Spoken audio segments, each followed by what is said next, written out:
passamos a apresentar a Dimensão Total na TV. Nosso programa tem a produção do jornalista Ronald Machado. Lembrando o WhatsApp do programa, 999-2511-22, encaminha sua mensagem. E lembrando o nosso portal na internet, portal@arrudabastos.com.br, para o telespectador assistir os programas anteriores. Hoje, comigo no programa, o Dr. Moron Cavalcante, médico, psiquiatra, antropólogo, escritor, e o Dr. Manuel Fonseca, que é secretário da Saúde de Fortaleza, médico, sanitarista, escritor e membro do Movimento Médicos pela Democracia e Movimento Escritores, como é? Poetas do Mundo. Poetas do Mundo. Bom, vamos começar com o Dr. Moron Cavalcante. Dr. Moron Cavalcante, o Gilmar Mendes, agora essa semana, disse o seguinte em uma entrevista à Rádio Gaúcha, ao vivo, que o Procurador-Geral da República é o mais despreparado procurador de todos os tempos. E disse mais, é o mais desqualificado, não foi nem despreparado não, botou logo, foi para moer, o mais desqualificado. Diz que ele não tem preparo jurídico e nem preparo emocional para uma outra denúncia contra o presidente Temer. Ele não tem preparo jurídico nem emocional para pedir novamente a abertura de processo contra o presidente Temer. O que é que o senhor acha aí dessa declaração do Gilmar Mendes? Bom, mais uma vez ele extrapola ou ele vai além daquilo que seriam suas tarefas, né, designadas pela sociedade. Como membro de um tribunal que é o superior, o máximo do país, parece ser extremamente impertinente, para não usar outros adjetivos, extremamente impertinente que ele faça e diga isso. Ele parece que é um pouco também um ser onipotente e onipresente. Vamos começar pelo onipresente, porque ele estava esse final de semana em Manaus. E você disse que ele falou isso em Porto Alegre. Na Rádio Gaúcha. Então ele está no Brasil inteiro, né? Segundo, ele é onipotente porque ele acha que pelo fato de ser ministro do Supremo, ele pode assacar contra quem quer que seja, o que quer que passe em sua fantasiada cabeça. Eu acho isso um desserviço à própria nação que paga o salário para ele ser um pouco mais digno. Acho que não tem nenhuma pertinência e era bom que nós disséssemos também, estamos dizendo aos telespectadores, que saiu uma nota da Associação Associação Nacional dos Procuradores da República. Pois é, colocando o Gilmar Mendes ao rés do chão, como dizem os portugueses, quer dizer, colocando no mais baixo do chão, que é onde ele mereceria estar muito mais do que na plenitude do Supremo do país. Ele não está honrando o cargo que a sociedade lhe atribuiu. O melhor é pedir para dar uma voltinha aqui no Ceará, onde ele tem a família de sua esposa, não é? A segunda ou terceira, não sei, para dizer: eu estou tirando umas férias, ir lá para Tauá, que é a terra da senhora, e ficar por lá. Se ele não gostar muito, ele vai para o outro lado, que aí é o Piauí. E lá ele tem picos onde ele pode tomar mel, que é a capital do mel. Mel mesmo de abelha, né? Mel cachaça não. Mas parece que ele gosta dos dois. E parece que ele está usando em demasia. Pelo menos parece, é reflexo disso.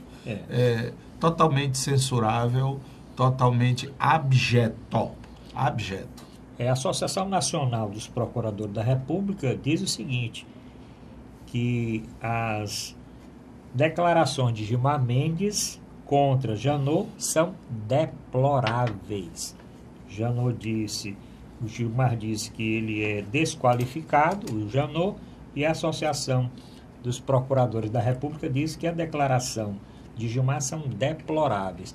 Interessante que ele só bate no Janot para o Janot não encaminhar um outro pedido de abertura de processo contra o Temer, tentando, pelos os analistas estudando essa entrevista dele, É como querendo intimidar o Procurador-Geral da República a encaminhar um outro pedido de investigação para o Temer. E aí, doutor Fonseca?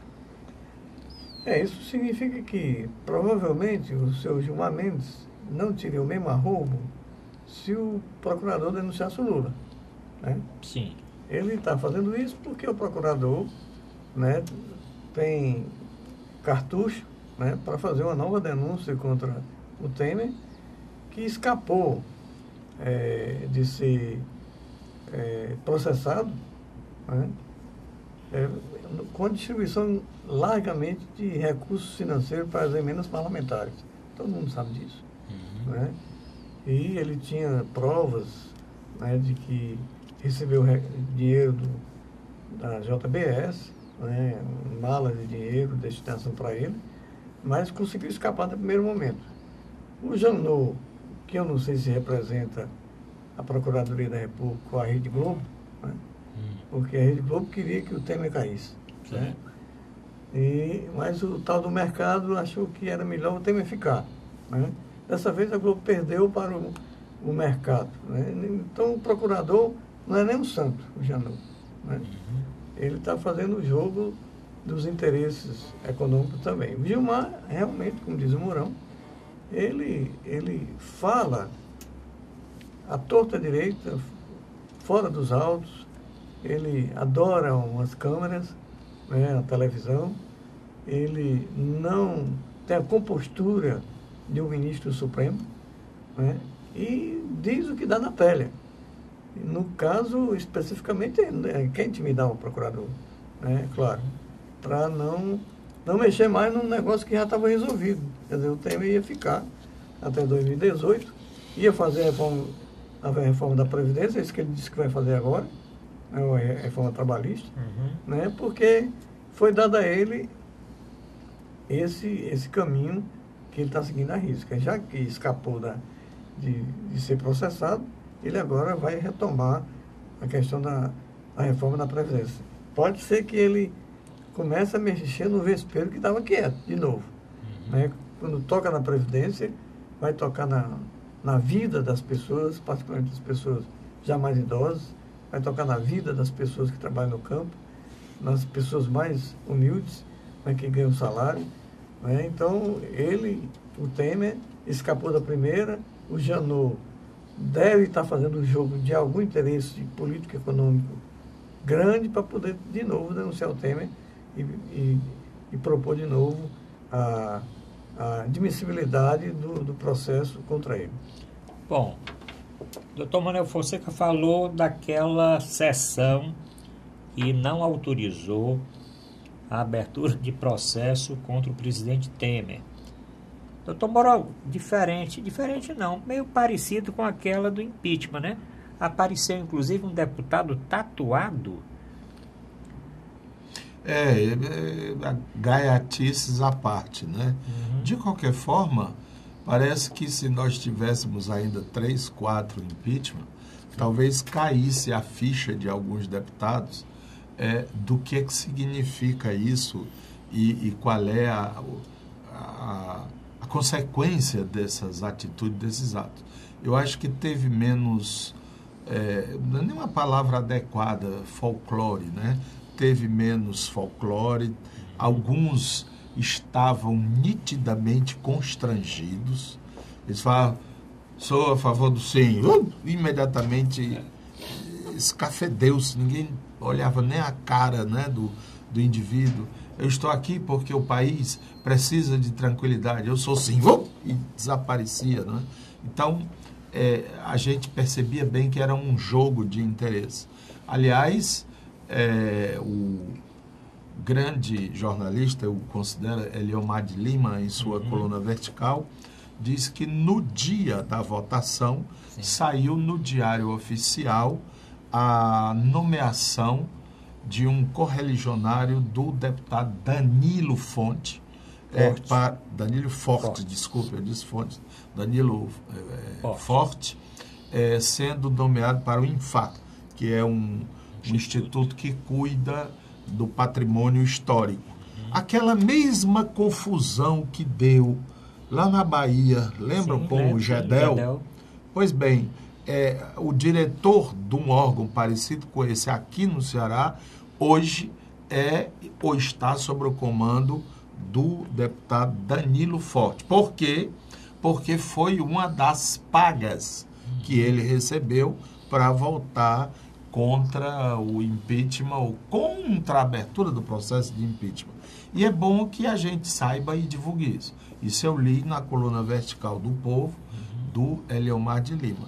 Foi vapt-vupt, né? Sim. E outros deputados que também votaram porque tiveram as bênçãos do Planalto. Então, nada disso é sujo, nada disso é errado.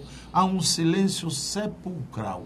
Porém, a que eu achei mais ridícula é dizer, não, vamos deixar porque o país está tranquilo, está recuperando sua economia, não temos mais inflação, as indústrias estão votando, por isso eu sou sim.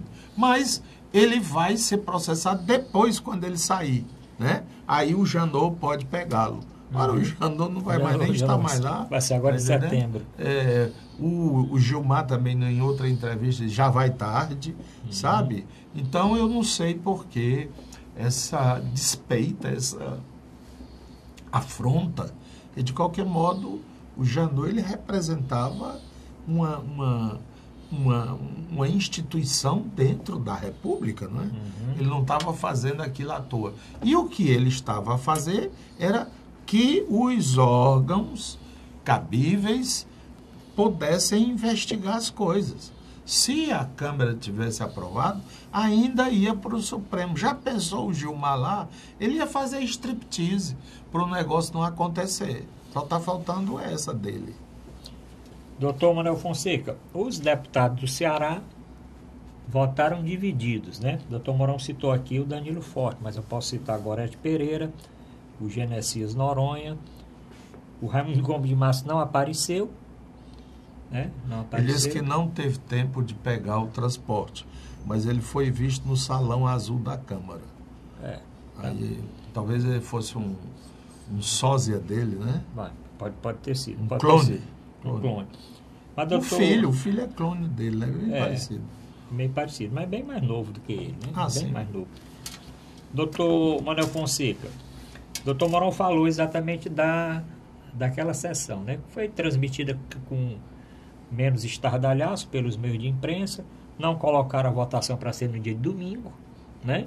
Com todas as emissoras abertas e fechadas transmitindo, e realmente não teve a mesma coisa. Eu pergunto aí, depois dessa votação, o que é que o senhor achou do número de votantes, do resultado final, e o que é que isso pode representar daqui para frente? O presidente Temer se aguenta até 2018 ou o senhor acha que isso ainda é precoce de se concluir?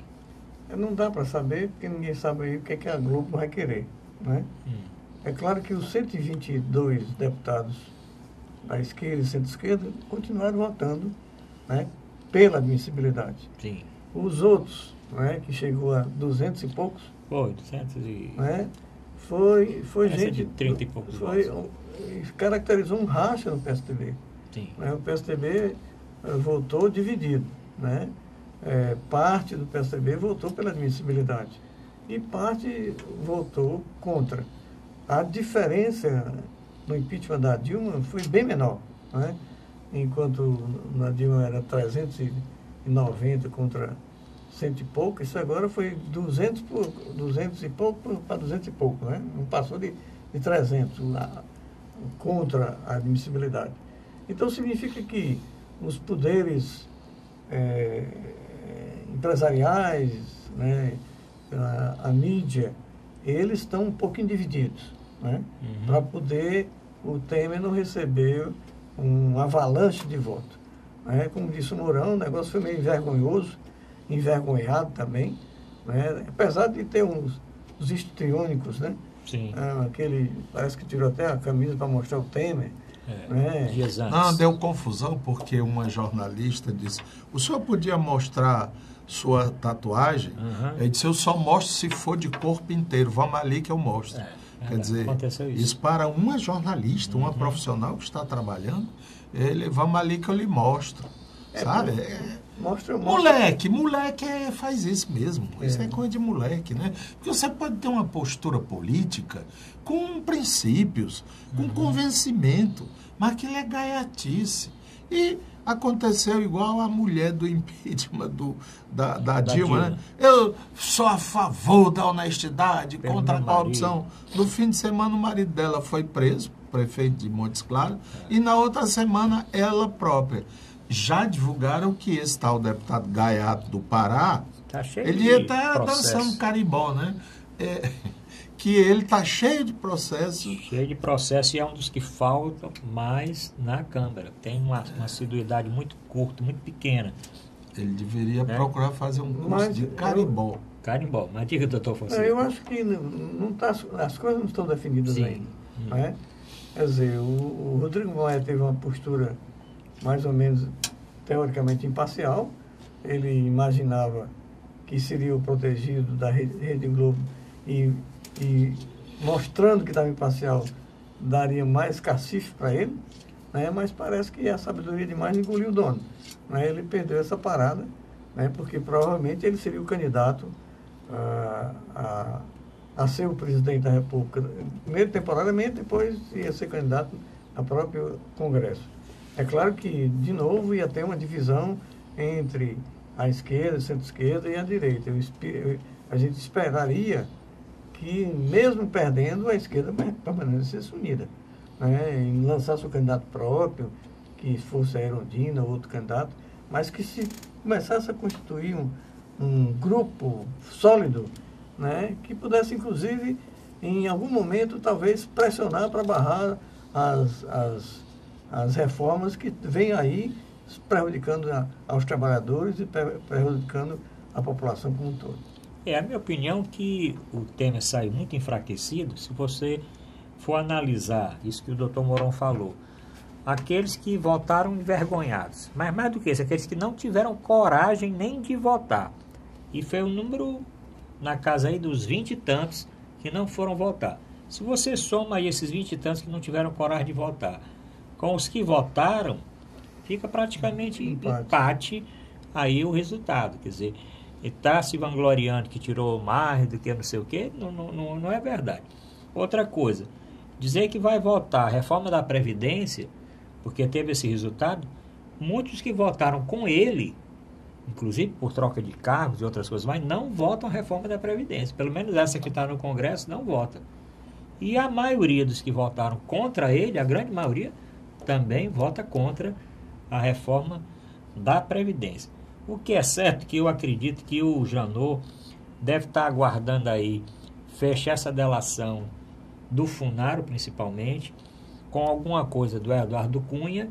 E não vamos esquecer, doutor Mourão, o Coronel Lima, que agora, inclusive, no último final de semana, apareceu como personagem principal de uma grande matéria no Fantástico. Que eu não sabia que esse Coronel Lima, eu pensei que o Coronel Lima era uma pessoa simples. Mas o Coronel Lima é diretor de uma empresa que recebeu milhões e milhões e milhões do governo federal para construir Angra 2 e para construir não sei quantos focos espalhados por São Paulo. Não fez nenhum e Angra está parado. E a empresa dele é uma casa, um prédiozinho que não condiz com a quantidade de recursos que ele tem recebido. E as denúncias falam que ele era o Loures do Temer, desde a época em que o Temer era secretário de Segurança do Estado de São Paulo. Bom, terminamos o primeiro bloco, voltamos já já para tratar de outro assunto.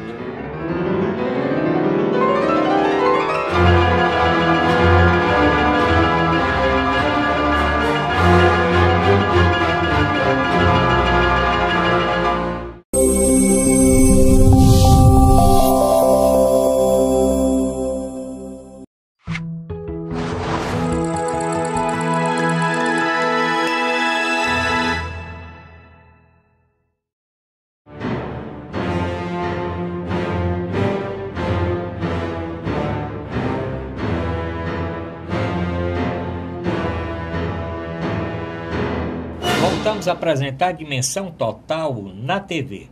Nosso programa tem a produção, direção do querido jornalista Ronald Machado. Lembro o WhatsApp do programa, agradecendo as mensagens de todas as semanas. Anote aí, que é Fortaleza 85 999 25 11 22. Lembro também o nosso portal na internet, portal@arrudabastos.com.br, para os telespectadores assistirem os programas anteriores, lerem os artigos dos nossos colaboradores e as últimas notícias. Como também este programa via internet, no tvmais.org. Bom, duas coisas essa semana, doutor Mourão Cavalcante. O senhor já discutiu uma vez aqui. Lei Maria da Penha completa 11 anos. Eu vou colocar aqui o senhor e o doutor Fonseca para falar a respeito desses 11 anos da Lei Maria da Penha. Eu estou dizendo porque, inclusive, a Maria da Penha, que dá nome à lei, participou de diversos programas. Agora, nesse último final de semana, da Rede Globo, de outras emissoras de TV, deu bastante entrevista falando exatamente desses 11 anos da Lei Maria da Penha. Doutor Mourão, e os 11 anos da Lei Maria da Penha? Parabéns, felicidades, muitos anos de vida, né? Que alguns chamam também de Lei Maria da Penha. É difícil a gente avaliar se a lei ela trouxe avanços na convivência social, na convivência, digamos, de gênero, homem, mulher. Porque os casos continuam aí sendo registrados e até com aumento, né, da incidência de violência entre pares, entre homens e mulheres. Eu tenho uma crítica a fazer a esta lei, já disse aqui, repito, por razões de natureza epistemológica. Como assim? O que é isso? É porque toda lei ela tem um pressuposto, uma concepção. Por que a gente quer que a lei seja assim? E essa lei, quando a gente estuda, ela traz ao meu modo de dizer, uma dicotomia fundadora. Isto é, tem o lado dos homens, tem o lado das mulheres. E um é forte, os homens, e outro é fraco, as mulheres. E essa dicotomia está dessa forma, homem matando mulher, homem batendo em mulher, etc, etc, porque esse lado dos homens é mais forte do que o lado das mulheres. Então, uma lei tem que proteger a mulher para que ela não apanhe, não seja morta, etc. Ora, o pressuposto desta lei não encontra sustentação, encontra nas estatísticas, mas não na dinâmica, por exemplo, da família. A principal fábrica de machismo, vou dizer agora uma coisa que vai mexer e não faz mal, o programa é uma reflexão. A principal fonte do machismo é a própria família. E quando eu digo família, é pai e mãe. Quer que eu dê um exemplo? Quando a criança, um menino, homem, pela primeira vez, ele sai correndo, brincando com os outros, ele taca a cara no chão, aí ele vem chorando para a mãe, né? Porque ele levou uma queda, uma pancada, não sei o que, a mãe diz, tá chorando, rapaz? Não é homem, não? Ele engole e bota uma rosca. Nunca mais ele chora. Por quê? Porque mamãe diz, homem não chora. Olha que burrice. Quem está botando essa... Fora a famosa figura da sogra, não é? Que diz, meu filho, você tem que ser homem. Não deixe a Marluz fazer isso com você, não. Ou então, quando a mãe diz assim, o filho chega se queixando, mamãe, eu não aguento mais a Germana é assim, é assada, é não sei o quê. Ele diz, aí o que é que a mãe diz? Meu filho, não se preocupe, o seu quarto está do jeito que você deixou. O que é que essa mãe está dizendo? Meu filho é o glorioso, ele pode fazer tudo. Se tudo isso não bastasse, você sabe o que acontece quando a filha vem se queixar do marido? Mamãe, eu não aguento mais o João é bruto, o João não me trata direito, o João não me dá carinho, o João... Ave Maria, mamãe, eu não aguento mais o João. Meu filho, todo homem é assim, até seu pai. Matou. Então, como é que a gente pode transformar uma sociedade, uma cultura? Você, parece-me, com essa lei, alimenta dois lados. E não são dois lados. Eu gosto muito, porque eu pesquisei uma vez pintura, para botar na capa de um livro meu, pinturas de Adão e Eva, que tivesse Adão e Eva. Em todos eles, mostra, por exemplo, eles foram expulsos do paraíso. Então, tem muitas pinturas, eles dois de lado ou de costas, saindo. Mas há um detalhe, pode procurar, que vão ficar, assim, muito curioso como eu achei. Todos o Adão está de mão dadas com a Eva. E os casais e as famílias que se dão bem são aqueles em que os casais, homem e mulher, são cúmplices. São cúmplices. São parceiros. Então, essa lei, ela não reconhece isso. Ela está muito na persecução. Está muito no castigar. Aí, no senso comum, sabe como é que ela está aparecendo? Como uma lei de proteção às mulheres. Não pode dar certo. A lei tem que ser de proteção à sociedade. O pequeno comentário que eu queria fazer. Mas está aí a lei, e a Maria da Penha, eu vi assim, no relance, na televisão, no programa do Groisman, né? Sim. Serginho Groisman. Altas horas. E ela sorridente, ela alegre, parece que superou o trauma, ou então essas homenagens a fazem muito feliz. Eu preferia que ela tivesse inteira, junto com o seu marido, comemorando sei lá quantos anos de casada. Doutor Manuel Fonseca, Lei Maria da Penha, 11 anos, o que é que ela trouxe de bom? O senhor acha que ela é realmente importante? Eu tenho que discordar radicalmente do meu colega Mourão, né? Provavelmente a Maria da Penha não se autolesionou. Não. Né? Quem lesionou foi o marido, né? Então, isso que acontece com milhares de mulheres, né? E se pegarmos a história da humanidade, a mulher foi massacrada, né? Você pega na própria Idade Média, como é que se trataram as mulheres, e por aí vai. Gentileste foi estuprada pelo professor e foi torturada para dizer que o professor era bom, né? Ela que se entregou para o professor, né? Então, a lei da Maria da Penha veio com absoluta certeza no sentido de empoderar mais as mulheres, né? Porque elas... E essa linguagem que o Mourão está dizendo não é a linguagem das mães, é a linguagem dos pais. Ele está botando a linguagem nas mães, aquilo que normalmente é o pai que diz. Menino não chora, deixa de frescura, né? Não é a mãe que diz isso, é o pai, né? Então, eu acho que o meu colega está um pouco na sua sabedoria, que é psiquiatra, etc., mas eu acho que nessa questão distorceu a linguagem usada normalmente dentro de casa, né? A lei da Maria da Penha trouxe uma coisa nova realmente para proteger as mulheres mesmo, porque elas que são mais massacradas, né? É claro que depois não vai ser preciso mais lei Maria da Penha. Se houver uma sociedade onde todos são tratados fraternalmente e com igualdade, não vai precisar lei Maria da Penha, né? Mas enquanto houver agressões, violações, estupros, né, que acontecem com as mulheres por serem mulheres, né, é preciso que haja estupros, inclusive de parceiros, de próximos, de familiares. É preciso que tenha alguma coisa que tenha alguma proteção para as mulheres. Então, eu acho que a lei da Maria da Penha é válida, né? E,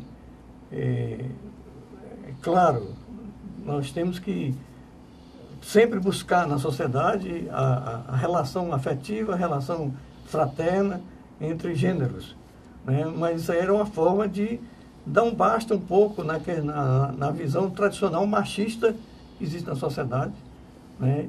E que precisou fazer isso, precisou, né? Ela não se mutilou, foi o marido que mutilou, né? E milhares de pessoas que são estupradas, violentadas, agredidas, não se autoflagelam. É sempre de um parceiro, de um parente, de um companheiro que faz isso. Doutor Mourão Cavalcante, mais alguma coisa da Lei Maria da Penha? Não, eu fiz o comentário porque o que eu observo, não só como psiquiatra e trabalhei já há muitos anos com casais e família, é que, na realidade, apesar de nós falarmos que o sistema familiar é patriarcal, pai, né? Pai patrão, padre padrone, mas, na realidade, a mãe tem uma grande influência sobre os filhos. Basta ver que quando a gente fala, às vezes, para um marmanjão, bem marmanjão, a mãe, não sei o que, eles começam a chorar. E essa ligação é muito significativa da mãe com o filho nessa cultura brasileira. Não é por acaso, por exemplo, que na identidade bota o nome do filho e da mãe. E eu acho que, ao contrário, nós deveríamos colocar leis que pudessem ensejar os pais a possibilidade de serem pais. Eles são como que destituídos, desqualificados. A gente quase que sabe qual é o papel de uma mãe na família. Qual é o papel do pai? É ser só provedor? Eu já trago comida para casa. Será que é só isso? E às vezes, ou no mais das vezes, é assim que eu tenho observado. Não, isso aí você resolve com a sua mãe. Isso aí você conversa com a sua mãe. E elas poderiam aproveitar para educar os filhos no sentido de não fazê-los machistas, né? E respeite. Até porque, quando eles crescem, eles não respeitam nem a própria mãe. E não é raro o caso de filhos que agridem as mães, não é? Porque não é criado essa hierarquia de respeito. Eu estou apenas chamando a atenção para isso. Agora, as leis existem, algumas pegam, outros não pegam, e não acredito, pelo esse pressuposto teórico, que essa lei possa trazer essa paz que tanto nós gostaríamos que existisse. Doutor Afonso, para nós encerrarmos esse assunto, mais alguma coisa? Não, eu acho que a sociedade está passando por uma fase de intolerância muito grande, né? E nós temos que ver alternativas, claro, de uma convivência mais amigável, mais fraterna, e isso dentro da família é fundamental, né? E todo o processo de formação, não tem a menor dúvida que muitas vezes as mulheres repetem, né, a visão do marido do ponto de vista do machismo, é claro, que foram submetidos durante séculos e séculos. Então, às vezes, eles repetem, introjectam essa visão e, às vezes, tem uma visão também assim. A gente tem que superar isso, né? Nós temos que ter a igualdade entre as pessoas, entre homem e mulher na sociedade. Só dois aspectos. Eu pensei que era assim, sabe? Que por aí afora o homem também fosse o machão nordestino, porque aqui nós estamos no país, no império mundial do machismo, nordeste do Brasil, né? Haja visto, por exemplo, as canções populares, essas músicas de forró, o cabo é cantando de galo, quando na realidade ele não passa de um pinto ou de uma galinha mal criada. Porque, por exemplo, nos países anglo-saxões, na Alemanha, mesmo nos Estados Unidos e tal, a participação do homem no cotidiano da família tem que ser integral. Ele tem que esquentar o almoço dele, o jantar dele, para que ele Tá entendendo? Não é chegar sentado, cadê meu jantar? Cadê meu almoço? Aí lá vai a mulher. E isto o próprio filho reproduz. Quando ele chega, mãe, não tem nem um suco aí? Aí lá a mãe pediu uma xicrinha de açúcar ou um pedacinho de limão para fazer um suco pro cara. E o cara termina o almoço, ele se levanta, vai se deitar, ela, se quiser, que junte. Quer dizer, o pai tinha que intervir. Ei, cabra, vem cá. Você tira o prato, a sua mãe não é nossa empregada doméstica. Então, há uma conjuminação, há uma conspiração para que essa coisa se reproduza. É verdade, como diz o Fonseca, mas eu não acredito, gostaria de acreditar, que estas leis pudessem servir para corrigir essas dimensões culturais assim, dessa forma. Bom, continuando ainda falando de violência, doutor Fonseca, policial militar morre após acidente com um veículo guiado por um médico em Fortaleza. Isso aconteceu no último final de semana. A notícia é que um médico oftalmologista de 62 anos foi preso no sábado, acusado de ter avançado uma preferencial e de ter atropelado um policial militar de 29 anos de idade, que por sinal era aquele policial militar que há algum tempo atrás, né, foi acusado, e realmente foi ele que atirou numa moto, tinham o pai e o filho, e a bala veio a matar o filho, que estava na garupa, inclusive levando uma coisa da oficina, ele disse, foi as ferramentas ferramenta da oficina, um macaco, uma coisa assim, disse que pensou que era um fuzil, uma coisa desse tipo. Isso aconteceu na semana passada. Uma notícia atualizada diz que um vídeo mostrou que o semáforo não estava realmente assim vermelho, não. Estava assim meio amarelo. Doutor Manuel Fonseca. Mas o que é estranho é o seguinte, saiu o nome do policial, né? Policial, está aqui o nome dele. Francisco Gleison Rocha Souza da Silva, de 29 anos. Mas eu não vi nenhuma matéria que falasse o nome do que atropelou.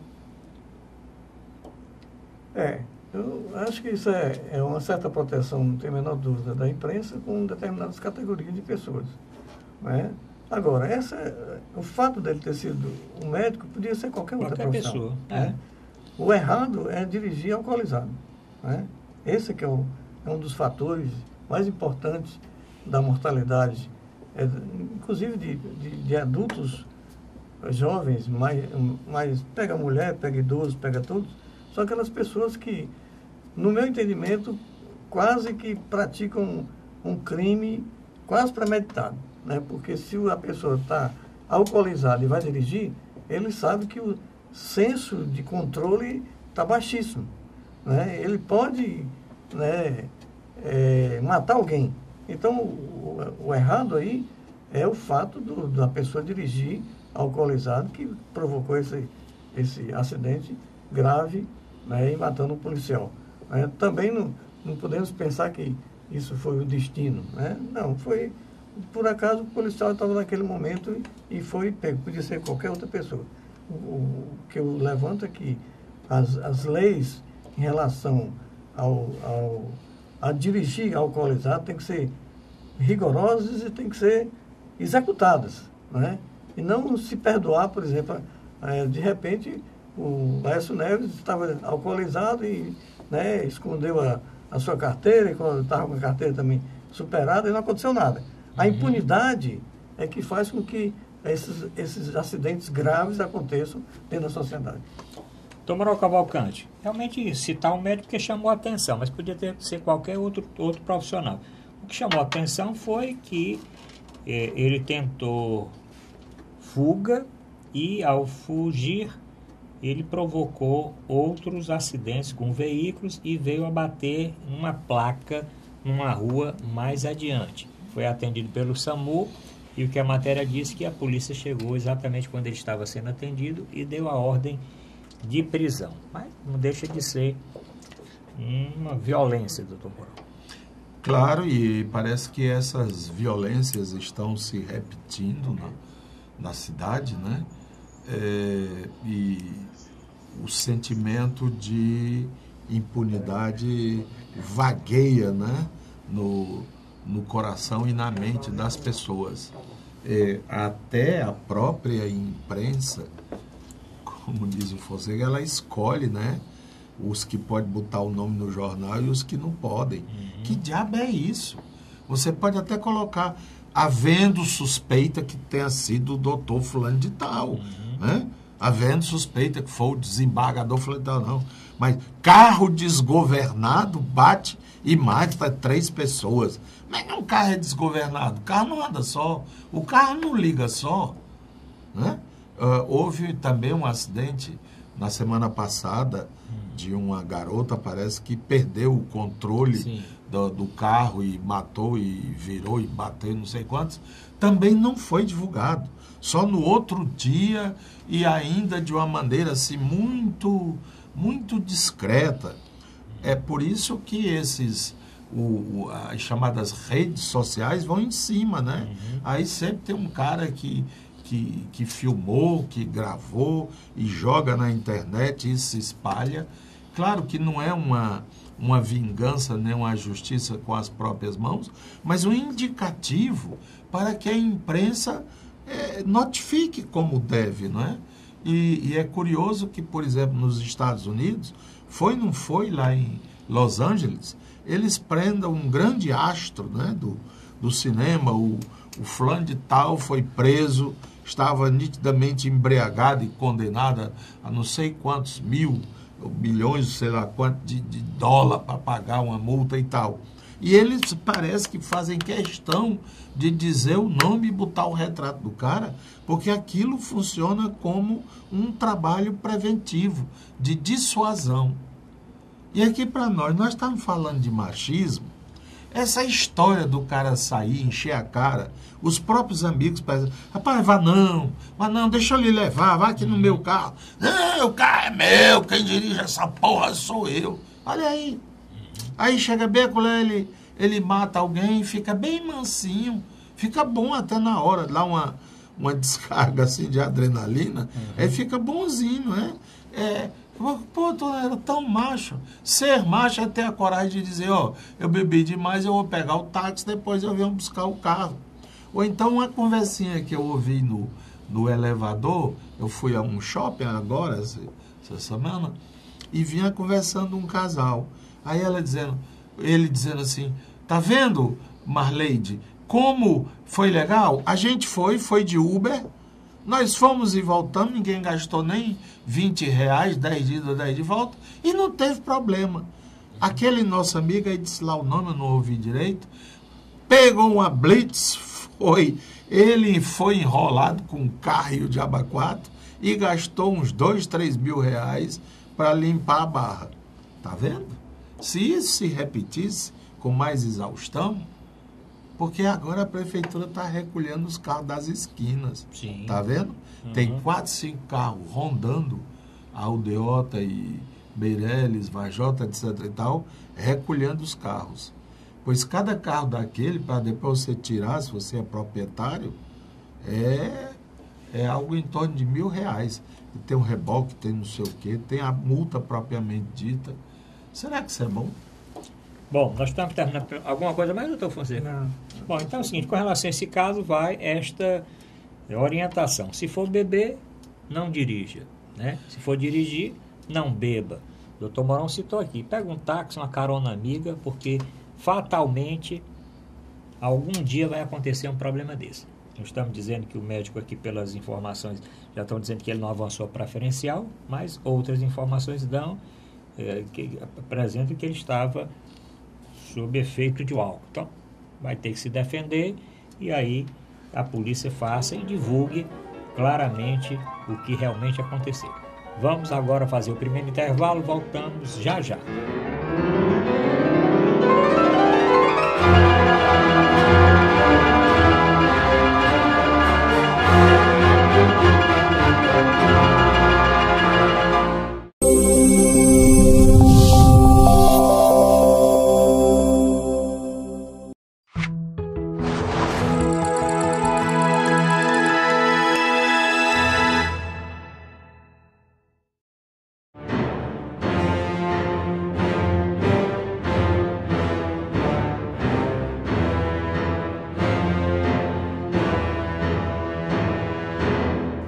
vamos apresentar a Dimensão Total na TV. Nosso programa tem a produção do jornalista Ronald Machado. Lembro mais uma vez o WhatsApp do programa.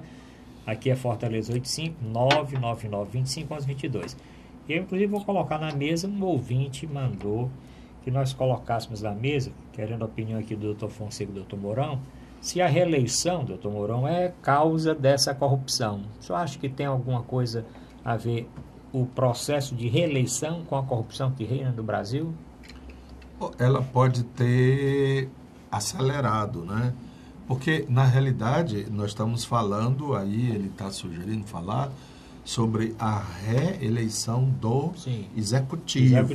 Porque a reeleição do legislativo sempre existiu. Sim, tem gente aí que é deputado desde que era garotinho, né? Eu estou falando do garotinho, pensando no do Rio, que já teve a mulher e hoje tem filhos como deputados, né? Então é um garotão, na realidade. E muitos prosseguem na política através de parentes. A reeleição começou a ser ventilada quando da abertura que foi a virada do fim da ditadura militar, não é? Que vieram as eleições. O primeiro foi o Sarney. Ele quis, em vez de 4 anos, transformar em 5. E conseguiu. E a moeda, na época, foi a distribuição de canais de televisão e de rádio. Depois veio o Fernando Henrique, esse foi mais peitudo ainda, que bancou o processo de reeleição. Tudo começou com o Fernando Henrique, PSDB. E isso generalizou-se pelos estados e municípios, né? Eu acho que talvez nós pudéssemos aumentar de 4 para 5 anos e deixar só um mandato, sem essa história de reeleição. Realmente a reeleição é uma disputa desigual, porque vamos dizer, o cara é prefeito e se candidata à reeleição daquela prefeitura. O outro só porque é secretário não sei de quê, ou mesmo porque é locutor de uma rádio local, tem que sair do programa de rádio, e o prefeito, que é o prefeito, está sentado na cadeira e com a caneta, não sai. Isso não tem cabimento. O melhor mesmo era que não houvesse reeleição e pudesse ampliar um pouco esse mandato para 5 anos. Doutor Manuel Fonseca, atendendo esse nosso ouvinte, lembrando que o telespectador pode mandar uma mensagem sugerindo um tema para o nosso próximo programa, como também comentar aqui a posição dos nossos debatedores. Reeleição. Tudo começou com a reeleição do Sarney, reeleição do Fernando Henrique foi uma coisa gravíssima, né? Para poder ele garantir a reeleição de presidente, né, doutor Fonseca? Eu acho que não é o fato de ter reeleição que é causa da corrupção. Acho que a primeira questão relacionada com a corrupção é o financiamento das campanhas pelo empresariado, né? Porque isso aí é fator de corrupção, né? Se você está financiando alguém, você quer alguma coisa de volta, né? Então, se você recebe milhões de reais de um empresário, assim, de graça, não existe isso, né? Então, o que se tem que discutir é o financiamento das campanhas eleitorais, porque, inclusive, nivela um pouco, porque tem uns que recebem mais do que os outros, né? E fica desigual, principalmente, por exemplo, o Eduardo Cunha, dizem que ele elegeu 100 e tantos deputados. Quer dizer, a quantidade de dinheiro que esse homem não recebeu do empresariado, né? E o que ele fez para esse empresariado que deu tanto dinheiro para ele? Esse é que é a fonte de corrupção, não é o processo de reeleição, né? Eu acho até que a reeleição num primeiro mandato só, não sei, talvez até fosse correto, porque os programas de governo não se realizam em 4 anos, né? Precisa ter um tempo de maturação e, de repente, já está terminando o mandato. Então, você tem que estabelecer claramente o seu programa de governo, né? O que você quer para a nação mesmo, não ficar enrolando, prometendo mundos e fundos e tudo mais. Não, eu vou fazer a reforma agrária, assim, assado. Eu vou sei lá, proibir o agrotóxico no país, eu vou proibir o agrotóxico no país. Eu vou estimular a agricultura familiar, eu vou manter o salário mínimo e a renovação do salário mínimo. Você tem que dizer claramente qual é o seu programa de governo e ter um tempo de maturação para exatamente, né, esse programa poder ser executado. Não é o processo de reeleição que traz a corrupção. A corrupção, para mim, a questão mais importante é o financiamento empresarial feito a troco de alguma coisa, né? Isso é que é a fonte principal da corrupção. O que esse nosso ouvinte colocava no texto que ele encaminhou é achando que os candidatos, quando tem reeleição, os candidatos à reeleição para governador, prefeito, eles usam a máquina, eles têm mais financiamento porque influenciam exatamente as construtoras e tudo, e essa pressão que ele também realiza com vereadores, políticos e etc. Isso atendendo o pedido do nosso ouvinte. Tem um outro telespectador nosso, doutor Barão, o senhor, como entende muito de esporte, ele pediu para o senhor falar da transferência do Neymar do Barcelona para o PSG lá da França. E o valor que o PSG teve que pagar para que este nosso atleta brasileiro se transferisse para Paris. E mais, a declaração do Neymar que diz que não está se transferindo por dinheiro, e sim pelo desafio. Eu até escutei, doutor Fonseca, recentemente, que ele podia vir aqui para o Ferroviário, seria um desafio maior. Então, para o Ibis de Pernambuco, de Recife, que é considerado o pior time do mundo. Mas, doutor Mourão Cavalcante? Claro que isso aí a mídia adora, porque não muda nada. Vamos dizer, para mim, mas ele está no Barcelona, como no Paris Saint-Germain, como no Lyon, porque tem o time de Lyon, né? Foi campeão 2, 3 vezes seguidas na França. Os franceses têm a expressão que ele diz: Je m'en fous comme des années 40. Quer dizer, eu estou me lixando como eu me lixo sobre os anos 40, porque eu não tinha nascido, eu não estava aqui, mas bem que foi importante, foi o ano da guerra, né? A Segunda Guerra. Tem dinheiro e tem muita grana, inclusive a Federação Francesa, isso me explicaram, a Federação Francesa estava proibindo a transação, veja bem como isso é, porque o que o Paris Saint-Germain arrecada por ano, que tem, não é? Quando há um jogo, sim, tanto vai para ti, tanto aquele fica registrado. Pois bem, somando todo o dinheiro que o Saint-Germain ganhou em suas competições, não dá o dinheiro que o Neymar, para comprar o Neymar. Então, de onde é que está vindo esse dinheiro? E por que é que esse time está gastando esse dinheiro? Tem marmota, não tem? Aí, quem é esse Paris Saint-Germain? Você sabe, Fonseca? É um cara lá dos Emirados Árabes. Isso. Pronto, aí sabe, já começa a complicar. E de vez em quando tem um jogador desse enrolado com o fisco, né? Aí ele faz ali umas artimanhas, não sei o quê.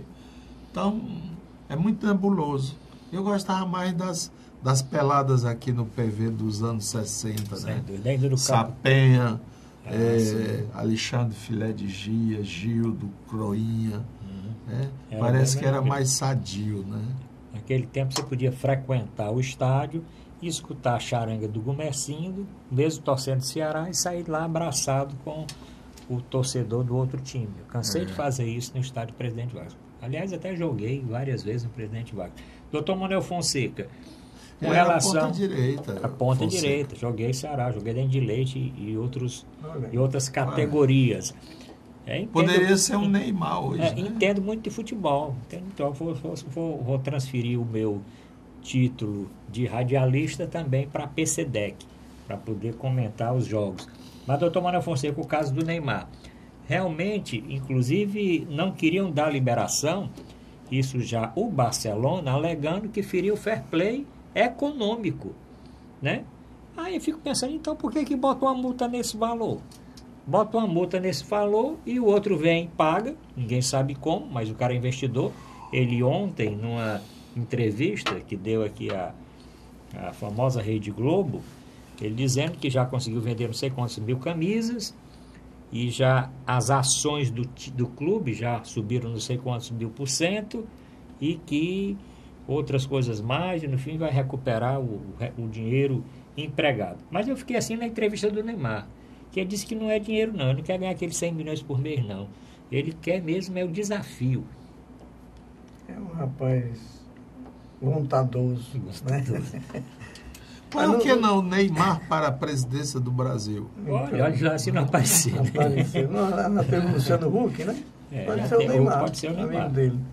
Mas aí, o que está se percebendo aí é que isso aí vai fazer parte de um jogo maior, que é da Copa do Mundo lá nos Emirados Árabes.